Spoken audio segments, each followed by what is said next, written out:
رسول اللہ لبیک یا رسول اللہ لبیک یا رسول اللہ. دونوں ہاتھوں کو اٹھا کر لبیک لبیک یا رسول اللہ لبیک لبیک لبیک یا رسول اللہ لبیک لبیک لبیک یا رسول.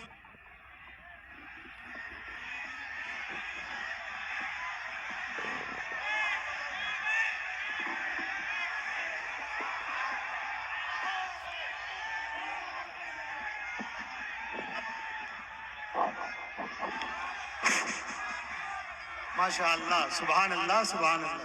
بہت اچھا الحمدللہ. ممبر نور پر جلوہ بار علماء ذوی الاحترام، مشائخ سادات، حاضرین اہل سنت و جماعت، خواہران ملت اسلامیہ، السلام علیکم ورحمۃ اللہ وبرکاتہ. الحمدللہ الحنان المنان الذي خلق الانسان وعلمه البيان، والصلاة والسلام على رسوله سيد الإنس والجان وعلى آله وأصحابه ذوي الخير والإحسان. أما بعد، فأعوذ بالله من الشيطان الرجيم. بسم الله الرحمن الرحيم. ولله العزة ولرسوله وللمؤمنين ولكن المنافقين لا يعلمون. صدق الله مولانا العظيم. بارگاہ رسالت معاب صلی اللہ علیہ وسلم میں ایک بار درود پاک کا ہدیہ پیش کریں. اللہم صلی علی سیدنا و مولانا محمد معدن الجود والکرم وآلہ واصحابہ الکرام وابنہ الکریم وبارک وسلم صلاة دائمتا سرمدا ابدا. اللہ تعالیٰ ان ہاتھوں کو کبھی کسی کا محتاج نہ بنا ہے، جو میرے نبی کو پکارنے کے لیے یہاں پر اٹھے ہیں. میرے عزیزوں، سچ کہا کفیل انبر صاحب نے، ہاتھ اٹھانے کے لیے بھی مدینے سے رضامندی ضروری ہوتی ہے. ایرے غیرے نتھو کھیرے کا ہاتھ حضور کے لیے اٹھتا کہاں ہے؟ وہ جسے چاہیں وہ ہاتھ بھی اٹھاتا ہے اور گردن بھی کٹاتا ہے. اسی لیے اعلیٰ حضرت نے کہا تھا، حسن یوسف پہ کٹی مصر میں انگشت زنا. مصر کے بازار میں عورتوں نے یوسف علیہ السلام کا حسن دیکھ کر انگلیاں کاٹ لی تھی اور انہیں پتہ نہیں چلا تھا. واقعہ پتہ ہے، قرآن پاک میں موجود ہے. اور انہوں نے انگلیاں جان بوجھ کر نہیں کاٹی تھی، وہ حسن دیکھ رہی تھی، کٹ گئی تھی. کٹ جانا اور ہے، کاٹنا اور ہے. اسی لیے اعلیٰ حضرت نے کہا حسن یوسف پہ کٹ گئی مصر میں انگشت زنا. وہ بے خبری میں کٹی تھی، حسن دیکھ رہی تھی. لیکن اے آمنہ کے لال، تمہارا مقام و مرتبہ یہ ہے، یہاں آپ کے دیوانے آپ کا حسن اور آپ کا چہرہ نہیں، بلکہ فقط نام سن کر ہی انگلیاں کاٹتے نہیں، گردن کٹانے پر تیار ہیں. نعرہ تکبیر، نعرہ رسالت، محافظ ناموس رسالت. میرے عزیزوں، اور یہ تاریخ آج تک موجود ہے. انگریز ایک بڑا مورخ ہے، جارج برنارڈ شاہ. اس نے کہا ہے دنیا میں بہت سارے انقلاب آئے، ریولیشن آئے، اور جو شخص انقلاب لاتا ہے وہ جب تک زندہ رہتا ہے اس کی تحریک بھی زندہ رہتی، اس کی تنظیم بھی زندہ رہتی. رشیا میں آیا ہوا انقلاب، امریکہ میں آیا ہوا انقلاب، یورپ میں آیا ہوا انقلاب، چائنا میں آیا ہوا انقلاب، جرمنی میں آیا ہوا انقلاب، یہ وہ سب ریولیشن ہے جب تک ان کے بانی، ان کے فاؤنڈر زندہ تھے، ان کی تحریک میں دم تھا، ان کی تنظیم میں طاقت تھی. لیکن وہ جارج برنارڈ شاہ کہتا ہے دنیا میں ایک ہی انقلاب ایسا آیا ہے جس کو 14 صدیاں گزر گئے، ابھی تک ٹھنڈک نہیں آئی ہے. وہ انقلاب ہے مدینے کی گلیوں سے نکلنے والا. نبی کریم صلی اللہ تعالیٰ علیہ وسلم کے نام لیوا صحابہ جب نکل پڑے تھے تو میرے عزیزوں وہ گرمی آج تک محسوس کی جا رہی ہے، آج تک. اور حیرت کی بات ہے، میں گزرتے ہوئے آپ کے ہاں آیا، میں بار بار مولانا سے کہہ رہا تھا اتنی رات کہاں لے جا رہے ہو، ہمارا ہاتھ بھی نہیں دکھ رہا ہے، شبنم اتنی پڑی ہوئی ہے. اور مجھے اندازہ یہ تھا شاید اسٹیج پر آ کر تقریر کریں گے، میں ادھر بول رہا ہوں گا، لوگ ادھر دیکھ رہے ہوں گے، کیونکہ شبنم میں نظر تو کچھ آ نہیں رہا تھا۔ صرف کشن گنج سے یہاں آنے میں 2.25 گھنٹے لگ گئے۔ اتنا چھوٹا سا راستہ، جس کو کواسا کہتے ہیں آپ یا کوہرا کہتے ہیں، اتنا زیادہ باہر ہے، اور لیکن اندر آنے کے بعد یہاں کا منظر کچھ اور ہی بتا رہا ہے۔ یہاں کا منظر کچھ اور ہی بتا رہا ہے۔ اندر داخل ہونے کے بعد پھر جوانی بیدار ہوتی ہے، اور اس منظر کو دیکھ کر پھر میں پکار کر کہتا ہوں، یا رسول اللہ، تیرے غلاموں کا آج بھی یہ منظر ہے کہ نہ انہیں زمانے کے تھپیڑے روک پاتے ہیں، نہ زمانے کے طوفان اور سیلاب، نہ ہی کوہرے اور شبنم انہیں روک پاتے ہیں۔ سخت کڑاکے کی ٹھنڈیاں باہر لگی ہوئی ہیں، لیکن اس مجمع کا ٹیمپریچر ابھی بھی 50 ڈگری سے زیادہ ہے۔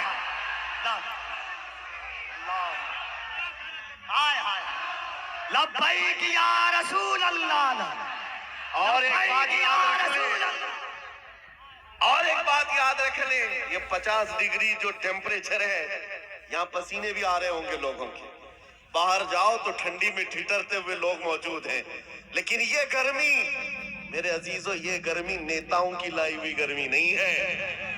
بلاؤ رات کے 12 بجے کسی حکومت کے کارندے کو، بلاؤ اور کہو کہ تم بھی 100 200 500 دے کر کے جمع کر لو، ہو سکتا ہے مٹھائی کھانے والے یا ان کی لالچ میں آئے ہوئے تھوڑے بہت جمع ہو جائیں، لیکن میرے عزیزو، یہ دیوانوں کا مجمع ہے جو رات کے 12 بجے بھی دن کے 12 بجا دیتا ہے۔ یہ صرف اور صرف حضور پاک صلی اللہ تعالیٰ علیہ وسلم کے عاشقوں کا اکثر جلسوں میں یہ ہوتا ہے، اٹھو بیٹھو، ادھر جاؤ ادھر جاؤ، سٹیج والوں کو پیچھے کرتے رہتے ہیں۔ یہ کفیل صاحب تو کئی جلسوں میں یہی کرتے ہیں، آدھا گھنٹہ جلسے کا نظام میں بیٹھ کر دیکھتا رہتا ہوں، اور پھر میں بعد میں یہ کہتا ہوں، میرے عزیزو، فوجیوں کو سنبھالا جا سکتا ہے، دیوانوں کو نہیں سنبھالا جا سکتا۔ کیا بات ہے اللہ! امام راضی رحمت اللہ علیہ نے فرمایا تھا، حضور کی محبت میں جو مبتلا ہوتا ہے وہ دیوانہ کبھی نہیں ہو سکتا۔ ایک بات جملہ سن لو، حضور سے جو محبت کرتا ہے وہ پاگل کبھی نہیں ہو سکتا، اور اگر کبھی ہو گیا تو صرف ان کے لیے ہی ہوتا، صرف ان کے نام پر ہوتا ہے، پھر نبی کے لیے ہی دیوانہ ہوتا ہے۔ یہ دیوانگی ہے، یہ بے اختیار مجمع ہے، یہاں کسی کو ٹرین کر کے لایا ہوا نہیں ہے، سکھا کر کے لایا ہوا نہیں ہے، کب کیا نعرہ لگانا ہے، کب ہاتھ اٹھانا ہے، یہ ساری چیزیں یہاں پر 500 روپے دے کر لائے ہوئے نہیں ہیں۔ بہرحال میرے عزیزوں، یہ بے اختیار جو آج بھی تمہارے اندر چیزیں موجود ہیں، یہ اس بات کی علامت ہے نبی پاک کی محبت کی شمع ابھی بھی روشن ہے، اور چاہے غربت کیسی بھی ہو۔ اس علاقے کے بارے میں اچھی طرح سے پتا ہے، سارے بھیڑیے تمہارے علاقے پر نظر رکھے ہوئے۔ ایک بات یاد رکھو، اس لیے کہ جہاں دولت زیادہ ہوتی ہے کتے زیادہ آتے ہیں۔ دنیاوی کتوں کی بات کر رہا ہوں، اور آپ کہیں گے مولانا ہمارے تو گھر بھی لکڑی کے ہیں، مٹی کے ہیں، یہاں بڑے بڑے لوگ ہماری طرف کیوں نظر لگائے ہوئے؟ میرے عزیزو یاد رکھو، تمہارے گھر مٹی کے ہیں یا تمہارے گھر لکڑی کے ہیں، غربت میں تمہارا شمار ہوتا ہے، لیکن دنیا جانتی ہے ان کا دل بڑا پاورفل ہے، اس لیے کہ ان کے دلوں میں جو حضور کی محبت ہے وہ بہت ہی عظیم دولت ان کے پاس ہے، اور جہاں یہ دولت ہوتی ہے ڈاکو زیادہ آتے ہیں، زیادہ طور پر لوٹنے کی کوشش کرتے ہیں۔ اسی لیے اعلیٰ حضرت فاضل بریلوی نے فرمایا تھا، تیری گٹھری تاکی ہے اور تو نے نیند نکالی ہے، آنکھ سے کاجل صاف چرا لے یا وہ چور بلا کے ہیں، تیری گٹھری تاکی ہے اور تو نے نیند نکالی ہے۔ بڑے بڑے لوگ بہرحال کھیلتے رہے ہوں گے تمہارے سے۔ میں آج کے اس مجمع میں، آج کے اس جلسے میں آپ کو ایک انقلابی بات دے کر کے جانا چاہتا ہوں، بس ہو گیا سیاسی نعروں پر اپنے آپ کو بیچنا۔ کیا بات ہے حضرت! بہت ہو گیا اس کی جے اس کی جے، اس کا جھنڈا اٹھا اٹھا کر بوڑھے ہو گئے۔ میاں تم جہاں تھے وہیں رہ گئے، اور جو آئے تھے وہ بہت آگے نکل گئے، تم وہی کے وہی رہ گئے تمہارے کندھوں پر جنہوں نے حکومت کی، وہ تو بنگلے بھی بنا لیے، پتہ نہیں کہاں کہاں اڑ کر چلے بھی گئے، تمہاری حیثیت وہی کی وہی رہ گئی۔ بات صرف یہ ہے میرے عزیزو، اگر زبان کھولنا ہے یا تمہیں اپنا دل دینا ہے تو ان گلیاروں میں گھومنے والے دنیاوی کتوں کو نہ دو، بلکہ ماررہ متحرہ کی وہ آواز کو سنو۔ فرمایا تھا سید میاں نے، کسی کی جے وجے کیوں پکارے، کیا غرض ہم کو، ہمیں کافی ہے سید اپنا نعرہ یا رسول اللہ، ہمیں کافی ہے سید اپنا نعرہ۔ حضور پاک صلی اللہ تعالیٰ علیہ وسلم کی وفاداری میں آ جاؤ۔ اس لیے کہہ رہا ہوں کہ بار بار تمہیں دنیا نہیں خرید سکتی، نہیں خرید سکتی۔ ارے اس کو خریدا جاتا ہے جو بکا نہیں ہے، جو آلریڈی بازار مصطفیٰ میں بک چکا ہو، پھر دنیا اسے نہیں خرید سکتی۔ اسی لیے خالی بھی مت رہو۔ اعلیٰ حضرت نے ایک مثال میں بتایا تھا، پتہ ہے غوث پاک کے دربار کی طرف نسبت کرتے ہوئے اعلیٰ حضرت فرماتے ہیں، تجھ سے در در سے سگ اور سگ سے ہے مجھ کو نسبت، میری گردن میں بھی ہے دور کا ڈورا تیرا۔ سگ کس کو کہتے ہیں؟ کتے کو کہتے ہیں۔ اعلیٰ حضرت غوث پاک کے دربار سے اپنی نسبت بتا رہے ہیں، سرکار غوث آپ کے دربار سے آپ کے در کو، آپ سے آپ کے دربار کو نسبت ہے، آپ کے دربار سے آپ کے ہاں پلنے والے کتے کو نسبت ہے، اور اس کتے سے احمد رضا کو نسبت ہے۔ دور کا ڈورا بھی ہے میرے گلے میں، نسبت تو ہے دور کی، لیکن مجھے جو بتانا ہے وہ یہ ہے، توجہ ہے آپ کی، مجھے جو بتانا ہے وہ دوسرا مصرع ہے۔ اعلیٰ حضرت فرماتے ہیں، اس نشانی کے جو سگ ہیں نہیں مارے جاتے، اللہ اللہ اللہ اللہ اللہ، اس نشانی کے جو سگ ہیں نہیں مارے جاتے۔ سگ کا مطلب میں نے ابھی بتایا کیا ہے، کس کو کہتے ہیں؟ سگ کتے کو کہتے ہیں۔ اور اعلیٰ حضرت فرما رہے ہیں، اس نشانی کے جو سگ ہیں، اس نشانی کے جو کتے ہیں نہیں مارے جاتے۔ کون سی نشانی؟ جس کتے کے گلے میں پٹا پڑا ہو اسے میونسپلٹی والے نہیں پکڑتے، اس کو اٹھا کر نہیں لے جایا جاتا۔ آپ کے ہاں آوارہ کتوں کو پکڑنے والی کوئی ڈپارٹمنٹ ہے کہ نہیں، وبھاگ ہے کہ نہیں؟ آوارہ کتوں کے بارے میں کمپلینٹ کریں گے تو گورنمنٹ کے پاس ایک وبھاگ ہے، وہ اٹھا کر کے لے جاتے ہیں کہ کتے بہت پریشان کر رہے ہیں، آپ کمپلینٹ کر سکتے ہو، آ کر اٹھا لے جائیں گے اپنی گاڑی میں، یا پھر انجیکشن مار کے چلے جائیں گے کہ ابھی اس کتے سے بچے نہ ہو۔ لیکن جس کتے کے گلے میں پٹا ہو اسے کوئی نہیں اٹھاتا، کیوں؟ اس لیے کہ وہ نشانی ہے، اس کا کوئی مالک ہے، یہ پالا ہوا ہے، یہ آوارہ نہیں ہے، پالا ہوا ہے۔ اعلیٰ حضرت اسی کو کہتے ہیں، اس نشانی کے جو سگ ہیں نہیں مارے جاتے، حشر تک میرے گلے میں رہے پٹا تیرا۔ اب میں آپ کو اس شعر پر بتانا چاہتا ہوں، جب تک بکے نہ رہو گے، خالی رہو گے، دنیا بار بار تمہیں خریدنے کی کوشش کرے گی۔ ایک بار تمہارے نام کے ساتھ یہ تھپا لگ جائے، یہ بازار مصطفیٰ میں بکا ہوا ہے، بڑے سے بڑا کروڑ پتی بھی تمہارے قریب آنے سے خوف کھائے گا، کیا بات، ڈرے گا کہ اب اس کو خریدنا آسان نہیں ہے۔ عزیزان گرامی وقار، میں آپ کو بتاؤں، کیا صحابہ کرام رضوان اللہ تعالیٰ علیہ مجمعین کو لالچ نہیں دی گئی تھی؟ ان کو خریدنے کی کوششیں نہیں ہوئی ہیں؟ بہت مرتبہ ہوئی ہیں، لیکن بات صرف اتنی ہے، جو ایک بار بک گیا حضور کے دربار میں پھر وہ کسی کے ہاتھ نہیں بکتا، وہ کسی کے ہاتھ نہیں بکتا۔ اب ذرا دل پر ہاتھ رکھ کر کے سوچو اور اپنے آپ سے پوچھو کہ تم نے اپنے آپ کو حضور کے قدموں میں بیچا ہے یا نہیں؟ حضور کے دربار میں اپنے آپ کو بیچا ہے یا نہیں؟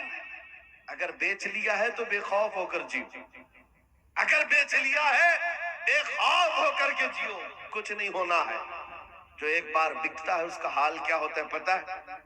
توجہ، سیدنا عمر فاروق رضی اللہ تعالیٰ عنہ کا نام تو سنا، کون نہیں جانتا اس عمر ابن خطاب، جن کے رعب و دبدبے سے قیصر و کسریٰ کانپتے تھے، لیکن دربار رسول میں جب وہ تھے، حضور پاک صلی اللہ تعالیٰ علیہ وسلم قبر کے حالات بتا رہے تھے، قبر کے حالات میرے آقا بیان فرما رہے تھے کہ جب انسان مر جائے اور اس کے رشتہ دار اس کو قبر میں دفن کر کے چلے جاتے ہیں، تھوڑی دیر کے بعد دو فرشتے آتے ہیں، نیلی آنکھوں والے، کالے چہرے والے، اس کو جھنجھوڑ کر کے اٹھاتے ہیں اور پوچھتے ہیں تیرا رب کون ہے، تیرا دین کیا ہے، اور حضور کو دکھا کر پوچھتے ہیں ان کے بارے میں کیا کہتا تھا. اور وہ سخت سوالات ہوں گے. بہت سارے لوگ اس وقت قبر میں بھول جائیں گے، کچھ بہتوں کو یاد نہیں ہوگا. سنو میرے عزیز، میرے آقا نے جب یہ بیان فرمایا تو حضرت عمر سے پوچھا رسول پاک نے، اے عمر تم بتاؤ جب تمہاری قبر میں فرشتے آئیں تو تم کیا کہو گے؟ توجہ ہے کس کے بارے میں؟ منکر نکیر جب آئیں گے تب تم کیا جواب دو گے؟ یہ تو ڈر کی بات تھی، خوف کی بات تھی. قبر میں کون نہیں ڈرے گا؟ سوچ کر آج ڈر لگتا ہے. حضرت عمر نے پہلے حضور سے یہ پوچھا، یا رسول اللہ آپ سے بھی اتنا بتا دے، آج جو میں آپ سے محبت کرتا ہوں کیا میری موت کے بعد بھی یہ محبت قائم رہے گی؟ یہ محبت قائم رہے گی؟ حضور نے فرمایا، اے عمر وہ دنیا کی محبت ہے جو موت کے بعد ختم ہو جاتی ہے، اور جو مجھ سے محبت کرتا ہے وہ حشر تک باقی رہتی ہے. تب حضرت عمر نے کیا کہا؟ وجد میں آ گئے، خوشیوں میں آ گئے. کہا یا رسول اللہ پھر خوف کس بات کا؟ اگر آپ کی محبت میرے ساتھ ہے قبر میں بھی تو منکر نکیر کو میں خود نپٹ لوں گا، میں خود نپٹ لوں گا. وہ بندہ بے خوف ہو کر جیتا ہے جو ایک بار بازار مصطفیٰ میں بک جاتا ہے. اسی کو اقبال نے کہا تھا، تو عالم سے کرتی ہے بیگانہ دل کو، عجب چیز ہے لذت آشنائی، عجب چیز ہے لذت آشنائی. حضور کی محبت جس کو حاصل ہو گئی وہ پورے دونوں عالم سے بے پرواہ ہو جاتا ہے. اس کو یہ فرق نہیں پڑتا دنیا میرے متعلق کیا کہہ رہی ہے، کیا منصوبے بنا رہی ہے، کب میری موت کا پروانہ جاری کرنے والی، اسے کچھ نہیں فرق پڑتا. ایک بار میرے عزیزو یہ مزہ چکھ کر کے دیکھو، یہ مزہ چکھ کر کے دیکھو. حضور پاک کی محبت میں دل کے دھڑکنے کی آوازیں سن کر کے تو دیکھو لذت کیا ہوتی ہے، زندگی کیا ہوتی ہے.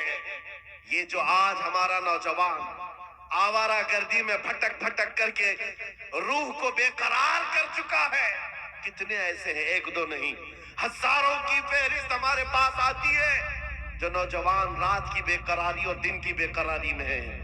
ان کو سکون و اطمینان غارت ہے. لوگوں کے میسیجز اور ان کے معاملات پڑھ پڑھ کر کے تھک چکے ہم. کیوں؟ ان کو قرار نہیں، سکون نہیں. کئی لوگوں کی شکایتیں یہ ہیں کہ جاب بھی ہے، انکم بھی ہے، گھر بھی ہے، سب کچھ ہے، چین و سکون نہیں ہے، دل کو قرار نہیں ہے، دل کو چین و سکون نہیں ہے. کیوں؟ اس لیے کہ یہ چین و سکون کیسے آتا؟ اس دل میں تم نے کیا کیا بٹھا رکھا ہے. کبھی کسی حسینہ کی محبت بٹھا رکھا ہے، کبھی کسی عیاش کی محبت بٹھا رکھا ہے. کہاں کہاں تم بھاگے بھاگے چلتے رہتے ہو. اس دل کو بے قرار تو ہونا ہی ہے، اس دل کو بے قرار ہونا ہی ہے. اور اسی لیے اعلیٰ حضرت کی سنو، دل کون سا مطمئن ہوتا ہے؟ کون سا دل مطمئن ہوتا ہے؟ دل ہے وہ دل جو تیری یاد سے معمور رہا. اللہ اللہ اللہ. دل ہے وہ دل جو تیری یاد سے معمور رہا، اور سر ہے وہ سر جو تیرے نام پہ قربان گئے. اللہ اللہ. اور دل میں حضور کی یاد نہیں ہے. میرے عزیزو یہاں پر ایک پرندہ اڑ رہا ہے، سارے لوگ اس کو دیکھ رہے ہیں. آپ کے مجمع میں اس کو بند کر دیجئے آپ لوگ، گزارش. ہاں سرکار غوث پاک کا وہ جلسہ مجھے یاد آ رہا ہے. غوث پاک کے جلسے میں ایک بار ایک چیل اڑ رہی تھی اور لوگ بار بار چیل کی طرف دیکھ رہے تھے. ایک بار غوث پاک نے بھی دیکھ لیا، چیل کی منڈی ادھر اور دھڑ ادھر، مر گئی، ختم ہو گئی. اب اس کے بعد مجمع کو غوث پاک نے دیکھا. اب چیل کی طرف دیکھتے یا غوث پاک کی طرف دیکھتے؟ وہ جلال بھری نگاہ اگر پھر غوث پاک کی پڑتی کسی پر، سب کو ڈر تھا. بہرحال میرے عزیزو ہم محفل رسول میں بیٹھے ہوئے ہیں تو صرف بات رسول پاک کی ہو، سبحان اللہ، اور سننے کے لیے کان بھی حضور کے لیے ہوں اور دیکھنے کے لیے آنکھ بھی حضور کی. اللہ اللہ. ہم جو مجمع میں بیٹھتے ہیں یہ مت سمجھو کہ آپ مجھے دیکھ رہے ہیں، ان علماء کو دیکھ رہے ہیں. ان آنکھوں کو تھوڑی دیر اور انتظار کراؤ. میں محفل رسول میں بیٹھا ہوں، میرے آقا اگر کرم کر لیے آنکھیں بند ہو جائیں تو خود اپنا دیدار کراتے. اللہ. نعرہ تکبیر، اور ذرا محبت سے نعرہ تکبیر، نعرہ رسالت، عظمت اسلام کانفرنس. تمہارا چین و سکون کب آئے گا؟ تمہارے دلوں کا اطمینان کب آئے گا؟ اس دل کو آوارہ جتنے دن رکھو گے اتنے دن بے قرار رہو گے، اتنے دن ٹھوکریں کھاتے رہو گے۔ کئی نوجوان ایسے ہیں جو پتہ نہیں آج آوارہ گردی میں ہے اور کوئی پاگل بنا ہوا ہے۔ آج ہی کی بات ہے، ابھی سلیگوڑی سے یہاں آنے تک ایک صاحب کے میٹر کو دیکھتا رہا، پاگل ہوا جا رہا ہے، سوسائیڈ کرنا چاہ رہا ہے۔ پوچھا کیا ہوا؟ لیلا ہاتھ چھوڑ کر بھاگ گئی۔ بات اتنی سی ہے، بہت محبت کرتا تھا۔ لیلا نے کہا اب ہمارا تمہارا رشتہ نہیں ہو سکتا، بس اتنی سی بات پر اب یہ خودکشی کرنے چل پڑا، زہر کھانے چل گیا۔ حیرت ہوتی ہے نوجوان، کیا تیری زندگی صرف ایک دنیاوی لیلا کے لیے دی گئی تھی؟ کیسا بزدل آدمی ہے تو، کیسا بزدل ہے، ایک لڑکی کے لیے جینا چاہتا ہے۔ ارے اس خالد بن ولید کو پڑھا ہوتا، اس خالد بن ولید کو پڑھا ہوتا، کہتے ہیں میں تو ہر جنگ میں اس لیے جاتا کہ شہید ہو جاؤں، ہر جنگ میں جاتا تھا کہ شہید ہو جاؤں، شہادت نہیں ملتی تھی۔ اور پھر کہتے میرے پورے جسم میں ایک بالشت جگہ بھی باقی نہیں جہاں تیر یا تلوار نہ لگی۔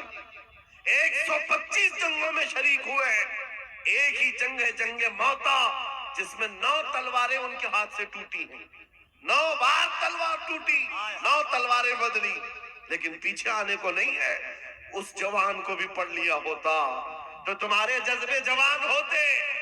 حیرت کی بات یہ ہے آج یہ جو پاگل مجنوں بنا گھوم رہا ہے بے قراری میں، یہ خالد بن ولید کو کہاں پڑا ہوگا؟ یہ ہالی ووڈ اور بالی ووڈ کو دیکھا ہوگا، اور یہاں کے مجرے کرتے ہوئے ٹک ٹاک پر ناچنے والوں کو دیکھا ہوگا۔ اسی لیے تیرے دل کی بے قراری آج اتنی بڑھ گئی ہے۔ جب تیرے دل کو قرار آنا ہو تو صرف ایک ہی جگہ سے آتا ہے، ان کے نثار کوئی کیسے ہی رنج میں ہو، ان کے نثار کوئی کیسے ہی رنج میں ہو، جب یاد آ گئے ہیں سب غم بھلا دیا۔ سبحان اللہ، سبحان اللہ۔ ان کی مہک نے دل کے غنچے کھلا دیے ہیں، جس راہ چل دیے ہیں کوچے بسا دیے ہیں۔ صحابہ کی وہ محبت تو دیکھو۔ عزیزان گرامی وقار، جو بازار مصطفیٰ میں بک جاتا ہے اس کا قرار بھی نبی پاک کی ذات سے، اور یہ وہ قرار ہے جو دنیا میں بھی ملنا ہے، قبر میں بھی ملنا ہے اور حشر میں بھی ملنا۔ اعلیٰ حضرت کو دیکھو، کئی جگہ کئی مرتبہ تمہارے ساتھ ایسے حالات آئیں، 2 چیزوں سے بار بار تمہیں دنیا خریدتی ہے، ایک عورت، دوسرے دولت۔ نوجوانوں کو خریدنے کے لیے 2 چیزیں بہت زیادہ، عورت اور دولت۔ تمہارے سامنے حسن کا شباب لا کر رکھ دیا جائے اور کبھی دولت کے سکے۔ اے نوجوانوں، اسی لیے میں کہتا ہوں ایک بار اپنے آپ کو بازار مصطفیٰ میں بیچ بک جاؤ، بازار نبی میں بے دام ہی بک جائیے۔ بازار نبی میں اس شان کے سودے میں خسارے نہیں ہوتے، اس شان کے سودے میں خسارے نہیں ہوتے۔ مدینے کا ایک نوجوان